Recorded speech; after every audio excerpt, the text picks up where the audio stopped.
Hi guys, today we're looking at Road Not Taken, a roguelike puzzle game developed by Spryfox. It's fairly entertaining, if not a little bit obscure, not to be confused with the Robert Frost poem of the same name. Um, as you can see, you take control of a ranger. He's that brown hooded cloaked figure with the torch. As the ranger, you're tasked with finding these lost children in a forest and returning them to their parents. If it all sounds a bit morbid, it's because it is, and in this regard, the game takes on a very Grimm's fairy tale-like quality, wherein Trouble is always seeking out these children who are hapless and can't manage on their own, and if you happen to fail a particular map, as you can see on this checkerboard-like area, they will in fact pass away, which all becomes pretty dark if you mess up a lot, which I did frequently. As you progress, you are also tasked with matching up certain items which you're allowed to pick up. You can move up, down, left, and right on the screen. You also have an energy meter where if it runs out, you're dead. And picking up objects does take energy, but as you progress through the maps, you will find objects that replenish this energy, and as long as you're careful with your movements, you shouldn't have any issue, although the difficulty does ramp up pretty quickly as the years pass.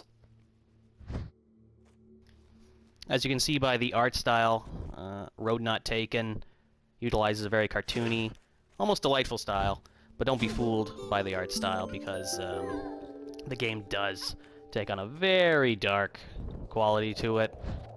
You will be forgetting children in the forest, and they will be perishing, and the mayor is quick to point out your failures, and be sure to place all the guilt in the world on you should you fail, and I did fail quite a bit. One interesting thing that I'm taking away from Road Not Taken is its mashup of genres.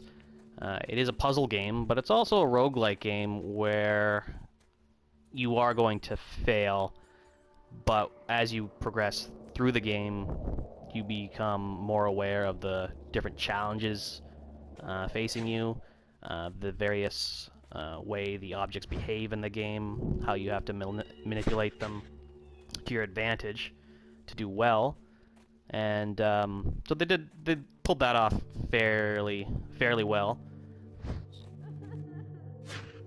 The one roadblock that I see, though, is that the game is fairly obscure in how you kind of go about doing a lot of the puzzle manipulation.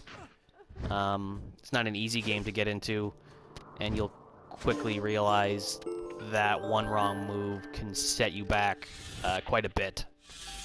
So it's imperative that you get all your ducks in a row, so to speak, and know what you're doing prior to making any moves that could do you some damage. In this instance, this is only year one. It's super easy, so I rescued all 5 children. But there was many years after, even year 2, where I missed some just because I was unaware of what exactly I had to do or what puzzle challenges I had to overcome in order to do well. If you're looking for a unique puzzle game to get into, I suggest Road Not Taken. It didn't really have enough in it to hold my attention for that long. I do like roguelike games like Spelunky or Rogue Legacy, and I admire the fact that they created a puzzle game out of this genre, so they should be commended for that. Check it out if you're interested.